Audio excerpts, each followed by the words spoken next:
একজন মহিলা অবাক হয়ে গেলেন যখন রাস্তার ধারে ছোট্ট পুকুরটি হঠাৎ ফুটতে শুরু করলো। তিনি ভাবতেই পারছিলেন না এটা কিভাবে সম্ভব। ঠিক তখনই রাস্তায় ফাটল ধরতে শুরু করলো। সেই ফাটল ধীরে ধীরে ট্রাফিক পুলিশের পায়ের কাছে পৌঁছে গেল এবং 1 সেকেন্ডের মধ্যে বড় একটি গর্ত তৈরি হলো। পুলিশ সোজা সেই গর্তে পড়ে গেল, কিন্তু গর্ত সেখানেই থামলো না, দ্রুত চারদিকে ছড়িয়ে পড়তে লাগলো। মানুষ আতঙ্কে ছুটোছুটি শুরু করলো। ইভো ভয় পেয়ে গাড়ি পিছিয়ে নিতে চাইলো, কিন্তু এত বেশি গাড়ি ছিল যে বেরোনোর কোনো রাস্তা ছিল না। এখন ইভের কাছে একটাই পথ রইল। সে তার 2 সন্তানকে নিয়ে গাড়ি থেকে বেরিয়ে দৌড়াতে লাগলো। দৌড়ানোর সময় ছেলেটিকে কেউ ধাক্কা দিয়ে ফেললো। ইভ তার মেয়েকে বলল, তুমি দৌড়াও, আর নিজে ছেলেকে সাহায্য করতে ফিরে গেল। ঠিক তখনই সে দেখলো সেই বড় গর্ত দ্রুত ছড়িয়ে পড়ে তার ছেলেকে গিলে নিল। ছেলেকে হারানোর শোকে ইভ সেখানেই থেমে গেল, কিন্তু গর্ত ক্রমেই ছড়িয়ে পড়ছিল। এখন তা তার একেবারে কাছে। ইভ বাঁচার চেষ্টা করলো, কিন্তু তখন অনেক দেরি হয়ে গেছে। যখন সে প্রায় পড়ে যাচ্ছিল, হঠাৎ কেউ তার হাত ধরে ফেললো। সে তার মেয়ে ছিল, কিন্তু মেয়েটি এতটাই দুর্বল ছিল যে মাকে টেনে তুলতে পারছিল না। গর্ত আরো গভীর হতে লাগলো।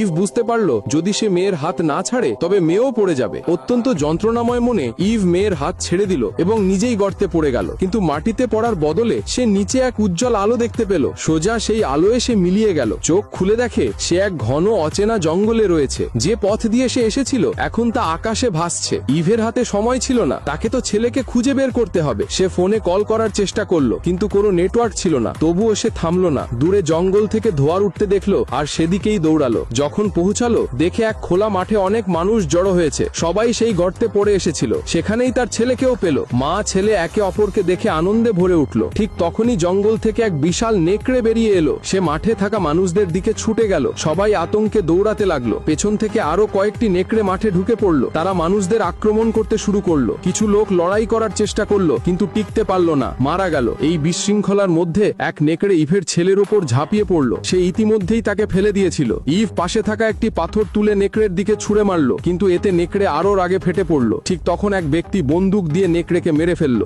ইভ ও তার ছেলে বেঁচে গেল। বাকি নেকড়েগুলো ভয়ে জঙ্গলে পালিয়ে গেল, কিন্তু ইভ দেখলো নেকড়ে তার ছেলেকে কামড়ে দিয়েছে। সৌভাগ্যবশত সেখানে এক ডাক্তার ছিলেন। তিনি ব্যান্ডেজ করলেন, কিন্তু বললেন ওষুধ আর সেলাই ছাড়া ছেলেটি 2 দিনের বেশি বাঁচবে না। ইভ ভাবতে লাগলো এখানে ওষুধ কোথায় পাওয়া যাবে। হঠাৎ তার মনে পড়লো একটি অ্যাম্বুলেন্সও সেই গর্তে পড়েছিল। ডাক্তার বললেন যদি আমরা সেটা খুঁজে পাই তাহলে প্রয়োজনীয় ওষুধ মিলতে পারে। তারা সেই মানুষটিকেও সঙ্গে নিল যে বন্দুক দিয়ে নেকড়েকে মেরেছিল। 3 জন মিলে জঙ্গলে অ্যাম্বুলেন্স খুঁজতে বেরোলো। কিছু দূরে তারা অ্যাম্বুলেন্সও খুঁজে পেল। ডাক্তার ভেতরে উঠে ওষুধ নিয়ে এলেন। ঠিক তখন ইভ এমন কিছু দেখলো যা দেখে তার চোখ কপালে উঠলো। এক পাহাড়ের ওপরে কুয়াশার মধ্যে সে দেখতে পেল হলিউড লেখা আছে, যা সে টিভি বা সিনেমায় দেখতো। এর মানে তারা আসলে এখনো লস অ্যাঞ্জেলেসেই আছে। ডাক্তার আর লোকটি অবাক হয়ে গেল। তারা ভাবছিলেন এখন কি করা যায়। ঠিক তখন ঝোপ থেকে এক ভয়ঙ্কর শব্দ